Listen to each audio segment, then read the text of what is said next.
Napakaganda po ng laban ni Hikaru Nakamura at Bidit, no? Tindi ng ginawa ni Bidit. Panoorin niyo po yung video na ginawa ko.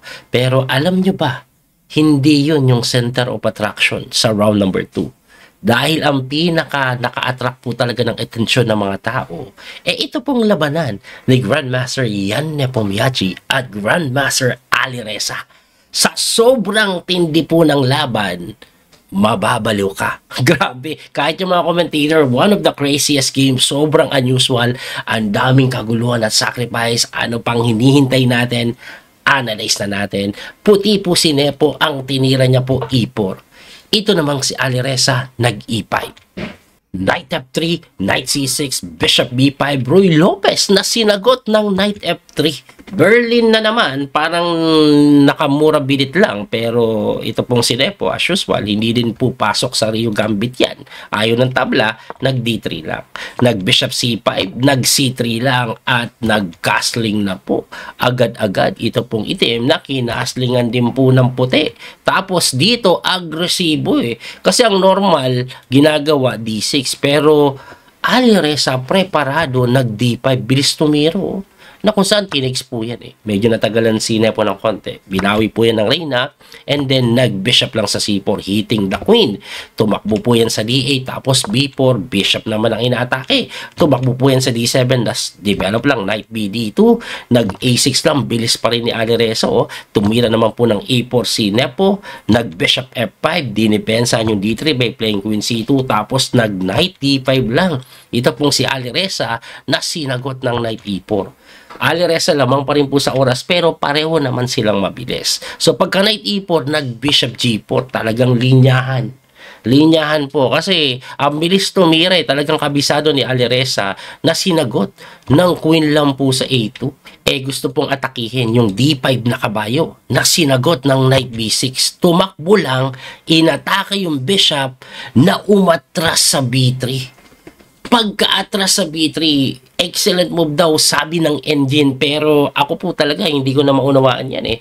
Kasi binibigay po ng buo yung pawn. So pag tinex mo pala yan, ang gagawin lang yan, ito pong kabayo, tatalon po dito, pressure po yung F7.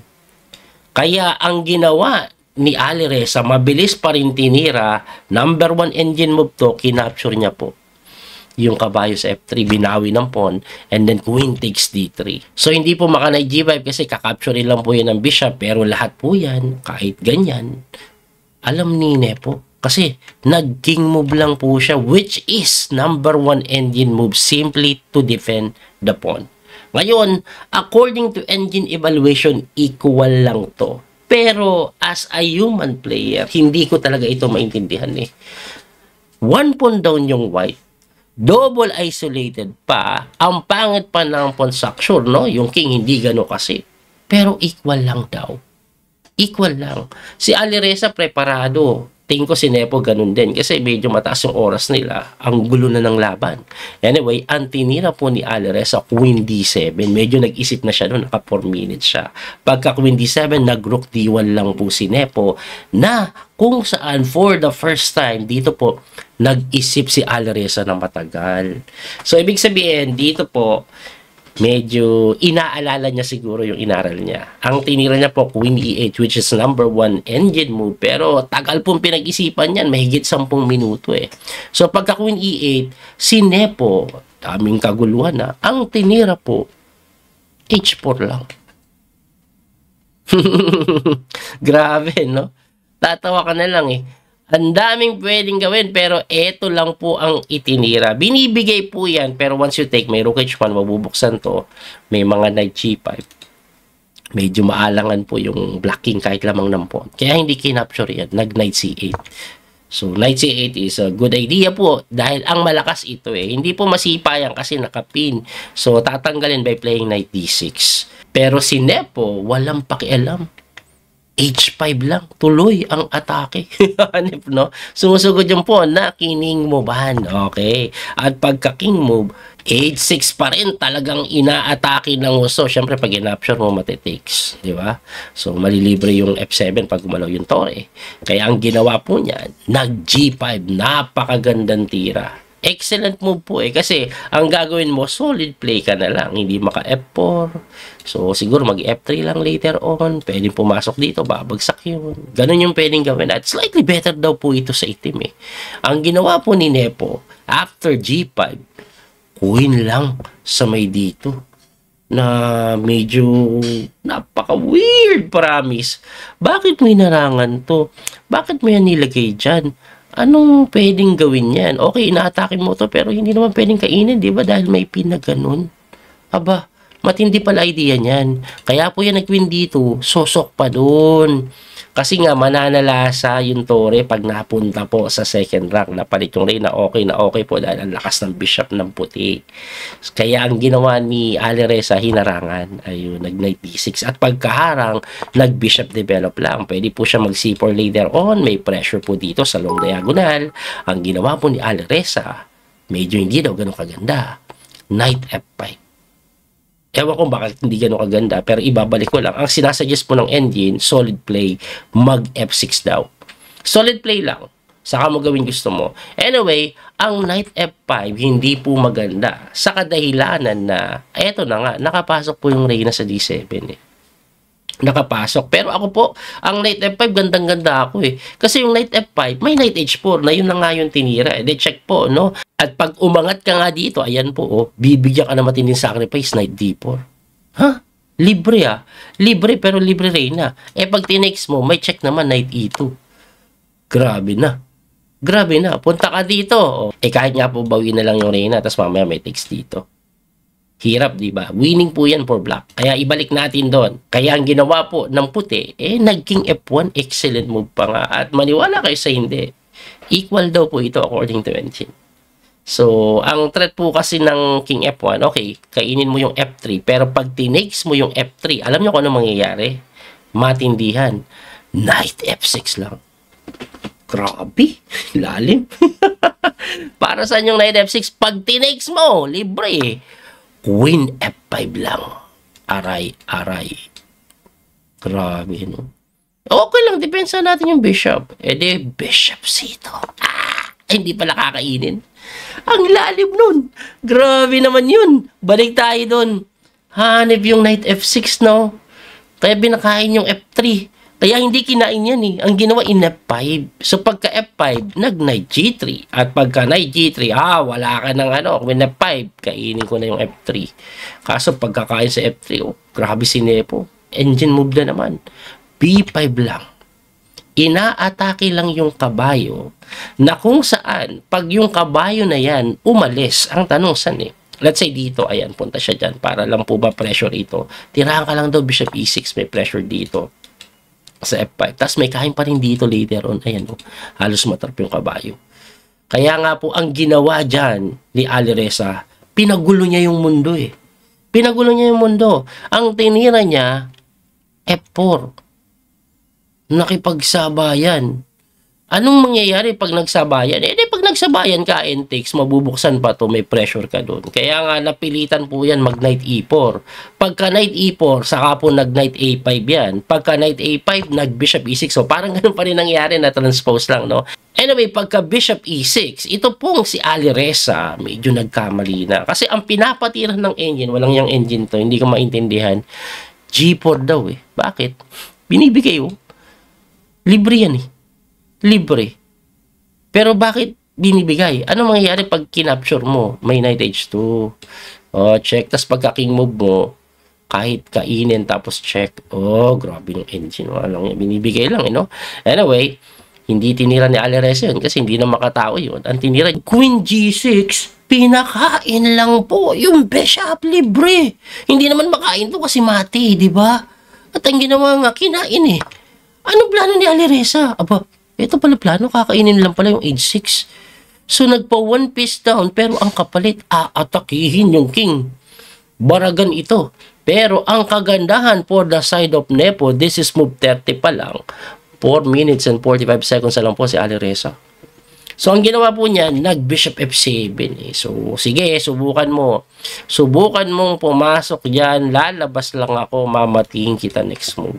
Kaya ang ginawa niyan, nag-Queen H3. Okay, para pagka-King move, may Queen F5. So, anong meron sa Queen F5? May threat na dito, may threat pa dito. Ang problema niya, may Bishop D5 na depensahan pareho.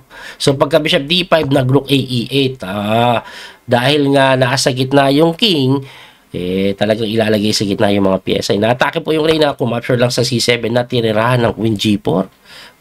Ang idea niya, magdi-discovery attack na kung saan kining mo ba lang? Boom. Grabe. Gulo na po ng buhay. Kasi, one piece down, pero yung king naglalakbay. Anyway, nag-Rook D8 yan. Pinin po yung bishop na sinipura lang. So, depensa na po, nabuksan pa to. At pagkatira po noon, nag-Rook takes D5.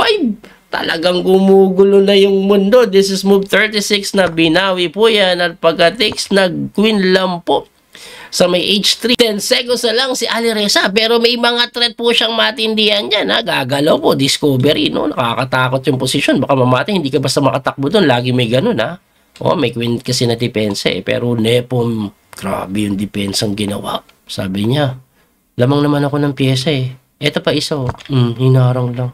Walang joke. Pag tinix mo kasi yan, kakapturein lang po. Yan, pagka-takes mo, takes, di ba? Check yun. Saan ka pupunta dito? Capture na naman. So, marami nang pwedeng gawin Tapos later, ganun, mapapalit. Dami ng lamang na pyesa. Sa ngayon, isang buong tore. So, gusto niyang isimplify. Si Alireza, wag nating isimplify. Knight C4, dinipensahan po ito. Pero yung depensang ginawa niya, medyo talagang kakaiba. Kasi libre yan libre na hindi pwedeng kainin ng king yan kasi nga may ganon. Libre, kinapture lang po ng queen. So pagka takes ng queen, kinapture po yung kabayo. At kung titingnan nyo, isang tore pa rin yung kalamangan. At hindi lang yun, pati yung oras ni Alireza, 9 seconds na lang Ang ginawa po niyan, kinapture and then 8 takes B5, kinapture din ang pawn, saka nag-Rook C8. So, ito pong posisyon na ito ay completely winning na daw after ng kaguluhan sa side po ng white. Grabe, no? Kasi one rook up pero hindi pa sumuko. Tingnan nyo, inaatake yung Reyna, medyo nakakaalangan pa. Anyway, sabi ni Nepo, sige, takihin mo Reyna ko, atakihin ko din yung Reyna mo, sabayan tayo. So, pagka-atake po dyan, nag-queen lang po sa may D7 na kung saan, pag gumalaw yung Reyna, kahit papano may kain sa B5. Ang problema, pag tinix mo pala yung B5 dyan, tatakbuhan ka lang King E3. Pag kinapture mo to, mati ka dun Ayan mati po sa H7. So, hindi ka makakapture. Pwede ka mag-Queen B3, pero Queen D3 lang, persado na mapalit. Mati ka dun Kaya hindi ginawa ni Alireza kasi kailangan niyang paguluhin. Nag-King G8 lang. Manif na yan, So, tingnan niyo King G8. Nakakatawang tingnan dahil binibigay lang po yung kabayo na hindi po tinikman. Ano bang plano pag kinapture po yung kabayo? Queen takes B5. Baka talo ka pa. Talo ka pa bigla. Kasi pag umangat ka doon, checking ka dito Pag naman bumaba ka, capture with a check, tapos check na ganun. Tindi, tricky pa rin kahit na losing na, tricky pa rin tong si Alireza. Hindi ka basta-basta pwedeng kain ng pyesa, dapat analyze mo na matindi. At ang ginawa po niya, nag-king move na lang Okay? So, ang king move po, ayan, inaatake yung kabayo. King ang kakapture. Pag gumalaw yan, may capture dito. Grabe yung threat na mati sa long diagonal. So, ang ginawa niya, nag-knight d4 hinarangan. Pero, kinapture lang yan. At pagka-capture, na-resign. By the way guys, huwag kayong magtaka, biglang tumaas yung oras nila kasi move 40, additional 30 minutes per player. Grabe, no? Bakit po nag-resign? Ito, wala na Wala nang silbi to. Dahil pagka-takes po yan, kahit mag-king move na lang, siguro king D2. Ayan, para wala nang check at pwedeng kainin to. Pwede pong chumek doon, ipapalit. Isang tori po kalamangan Yung mga rook E8, okay, para daw hindi mapalit. Kahit po sabayan na yan. Rook takes H7. Gawin mo. Kinain mo, kain doon. Santore. So, dahil doon, naparesign na nga po, ito pong si Alireza. At grabe, yung day 2, Pisakan lahat. Ito po standing, tingnan nyo po. So, nanalo po si Bidit kay Hikaru. Si Gukesh, panalo kay Pragnananda. Fabiano Caruana, panalo kay Abasov. Nepo, panalo kay Alireza. At ayan na nga po ang final standing. So, 0.5 yung iba naman 1.5. So, grabe, Tindi. Bihira yung ganyan na lahat nagkabaragan. Usually may isang tabla or kadalasan nga puro tabla like yung round 1. Pero in this case, grabe yung round number 2. Talagang makikita mo ang high level na mga laro. Lalalim. Ang lalalim po ng mga ginagawang atake, sacrifice, kaguluhan. Anyway, sana po nag-enjoy kayo at may natutunan sa video na to. Abangan nyo po yung mga susunod pa natin videos. I'll try na makapag-live stream kung kaya. 2 AM ng madaling araw, 2:30 AM ng madaling araw. Tingnan natin. Siguro gising na ng umaga, mga alas 5 ng umaga. Naglalaro pa sila noon. Kasi pagkagising ko kanina, past 6 na naglalaro pa rin po sila Anyway, muli ito po yung coach. Maraming po salamat sa inyong suporta. PD Master Daniel Causo. God bless po. Bye-bye. That little mouse, 'cause I'm an albatross.